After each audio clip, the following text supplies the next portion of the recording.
The next team, when I think about sort of the future of humans and computers, I see there's kind of two prediction paths that people are making. And one of them is like total replacement.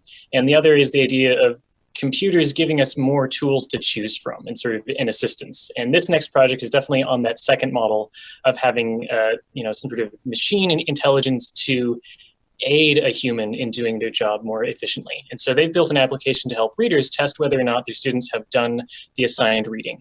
And I'll let Sunil and his team tell you more about that. Thanks, Colin. My name is Sunil, and these are my team members, Courtney, Lori, and Jake.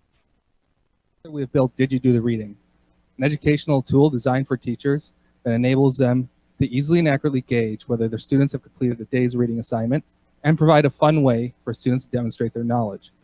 As I'm sure we have all been guilty of not completing an assignment prior to class. In fact, approximately 75% of high school students do just that.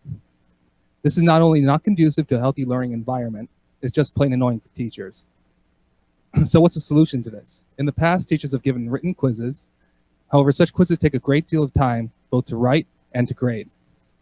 This is why we've created Did You Do the Reading, a platform which enables teachers to simply input text, have questions generated for them based on that text, and provide a fun and interactive game that students can play. And now Courtney will take us through making a game. Although similar classroom games exist, what makes our app unique is that it automatically generates quiz questions for teachers. So let's say I'm a 6th grade teacher and I'm making a reading quiz based on a chapter of Harry Potter that I assigned for homework the night before. I can choose to play a past game, make a new one, or view student data from previous quizzes. To make a new quiz, I simply copy and paste the text of the night's reading into the text box. I can then choose from up to 5 different question types I might want to include. Once the quiz is made, I can add in questions and answers, delete questions, or add my own. We designed several different question types in order to make the game interesting. One of these types was plot questions.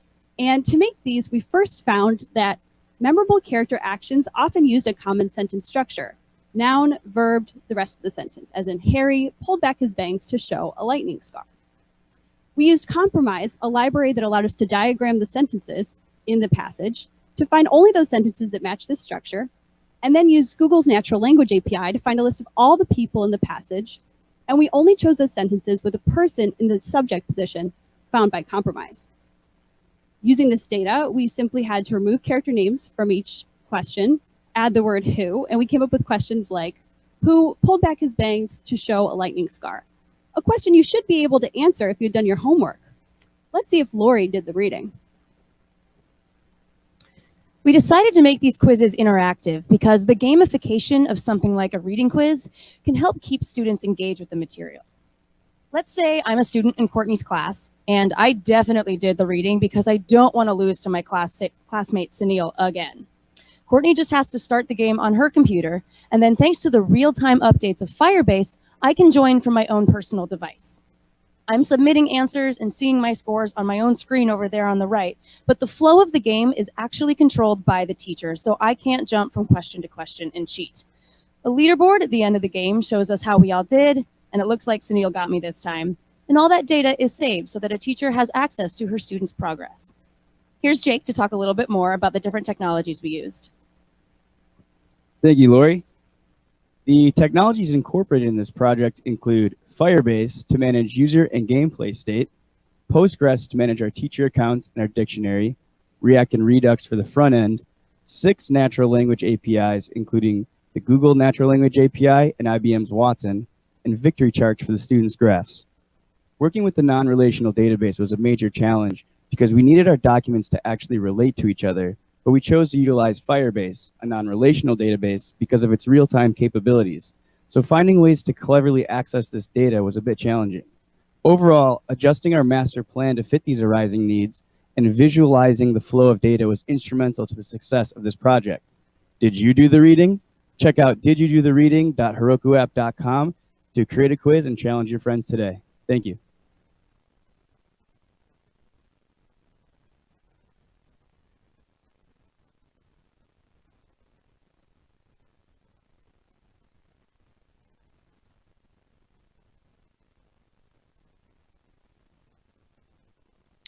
Okay, you're good. Okay, I'm good. I'm good. Yeah, How's you that are reading? pretty good. I did the reading, and the reading Decent. said unmute yourself. Decent. That was really cool.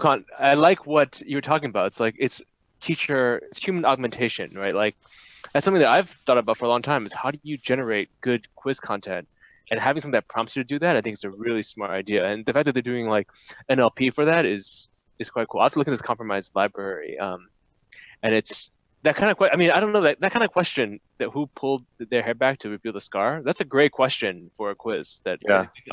Perfect. And I mean, I'm kind of glad that I went to school before this came out. I know. Just Too